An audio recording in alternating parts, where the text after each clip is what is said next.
की लड़ाई लड़नी पड़ेगी। ठीक है, आधा वो सपा को वोट दो, जो जिसका मना है वहाँ वोट दो, लेकिन जब किसान के मान सम्मान की बात आए, आपकी प्रतिष्ठा की बात आए, तब तो आपको इकट्ठे हो। उसमें कौन तुम्हें रोक रहा है कहाँ वोट दिया, किसको दिया? तो मैं ज़्यादा समय नहीं लूँगा, क्योंकि शर्मा जी बैठे कहेंगे ये सब कह देगा तो मैं क्या बोलूँ।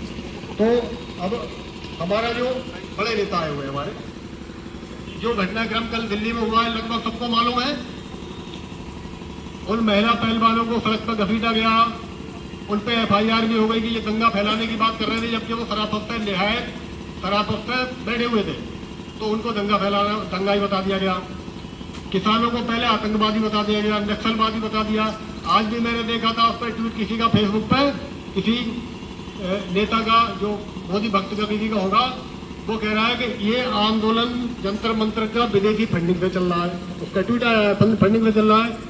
तो इनको तो हमेशा फंडिंग दिखाई देती है, क्योंकि ये खुद फंडिंग पर बैठे हैं। इनके यहाँ 3-3 हज़ार रुपए वाले IT सेल के लोग हैं। हमारे यहाँ एक साथी कह रहे थे कि वो ठाकुर या राजपूत ऐसा बोल रहे हैं। ठाकुर राजपूत कोई ऐसा नहीं बोल रहा है। IT सेल के 3-3 हज़ार रुपए वाले जो लड़के बैठा लगे, इनको अकल नहीं है हमें करना क्या हो क्या रहा। हमारे पास उनको 3 हज़ार रुपए जेब में आ रहे हैं, 100 रुपए रोज के। 2 घंटे कंप्यूटर बैठते हैं IT सेल पर। वो सब RSS BJP के लोग, वो ठाकुर बाबू नहीं, वही सब डाल रहे हैं उल्टे सीधे कमेंट। क्या पहचान है भाई? मैं यहाँ कह दूँ मैं तो साहब को ठाकुर हूँ, तो आप क्या मेरी जांच कर लियो मैं ठाकुर हूँ या मैं जाट हुए क्या हूँ? तो ये सब धर्म नहीं है। ठाकुर भी कई प्रकार के होते हैं। एक तो महाराणा प्रताप वाले थे, आन बान शान के लिए लड़ते मरते थे। एक जयचंद वाले भी होते थे।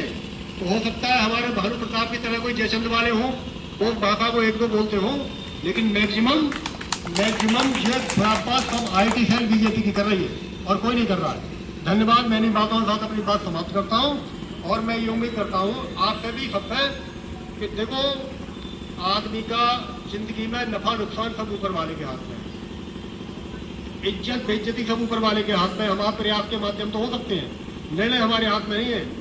हम लोग जो कुछ कमाते हैं, क्या चाहिए? तन मन धन, तीनों चीजें चाहिए इसके लिए। तन है, मन नहीं है, काम नहीं चलेगा। मन है, धन नहीं है, तब भी काम नहीं चलेगा। तो हमारा सिद्धांत ये हो, राजनीतिक पार्टियों ने आदत डाली है कि बस लगा दो 5 दारू के 5 उसमें रखवा दो एक कार्यकर्ता के द्वारा, समोसा पकौड़ी खिला दो और वो बैठ के चले जाए, कहीं ले जाओ, किसी की जेब बुलवा लो उनसे आप, चाहे बसपा की जेब बुलवा लो, सपा की बुलवा लो, चाहे आप पाकिस्तान की जेब बुलवा लो, ले जाए उन्हें बस में बैठा ले जाओ फ्री में। अब हम वो तो उनके पास तो विभिन्न प्रकार के फंड आते हैं, पैसे आते हैं। हम आप सब एक जैसे, हमें आपको करना ये पड़ेगा कि आदमी अगर जो कुछ कमाता है उसका 2% पैसा एक साल में 2% पैसा भी अगर वो इस संगठन में खर्च कर दे, मान लीजिए कोई आदमी 1 लाख रुपये कमाता है, तो 2000 रुपये अपनी पॉकेट से संगठन में खर्च कर दे, तो कोई कमी नहीं आएगी कहीं जाने की, नहीं आने की, नहीं खाने की, नहीं पीने की। सब मामला मजबूत फर्स्ट क्लास रहेगा। आप अपने आराम से काम करते रहोगे। और मन में ये हो, समाज में मानसिक विकृति कितनी हो गई है। आदमी वही है, अगर माँ बाप बुढ़ापे में बीमार हो जाते हैं, खांसने लगते हैं, घर में बुखार आ जाता है, तो सोचता है कि 10 रुपए की गोली ले आओ, इन्हें खिला दो, रात को ये बुढ़े बुढ़िया चैन से सो जाए, हमें भी सो जाने, डिस्टर्ब ना करें। उसी व्यक्ति का लगा बीमार हो जाए तो वो एम्बुलेंस लाता है, एम्बुलेंस लेके बरेली बढ़िया देखता है मेडिकल कॉलेज या बड़ा अस्पताल, वहाँ भर्ती कराता है। आदमी तो वही जेब है, वही पैसा है, वही उसकी संपत्ति है। तो 1 घंटे पहले माँ बाप के नाम पर तो 10 पैसे थे, लड़के के नाम पर उसके पास 50,000 भी है, 1 लाख भी है। सोच तो वही है ना। हमारे यहाँ आंवला में थे मौर्या होतेलाल, 1.5 बीघा जमीन थी, उस बात नहीं बता रहा हूँ आप, 1.5 बीघा जमीन होतेलाल मौर्या में। जब कभी कार्यक्रम होता था तो 500 रुपये निकालते थे जेब से।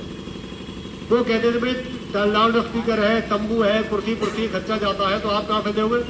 हम उनसे कहते थे कि पैसा, मान लीजिए खर्चा किसी कार्यक्रम का आज इसका 1500 रुपये है या 2000 है, हम ये कहते थे कि चचा 1200 का खर्चा था, 1200 आ गए, अब आपसे पैसे की कोई जरूरत हमें नहीं है।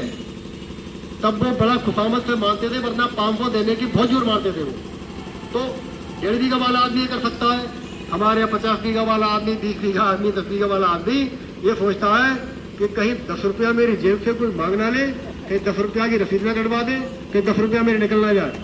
तो जब तक हमारी ये सोच रहेगी तब तक हम पिटते रहेंगे, लुटते रहेंगे, बेइज्जती उठाते रहेंगे।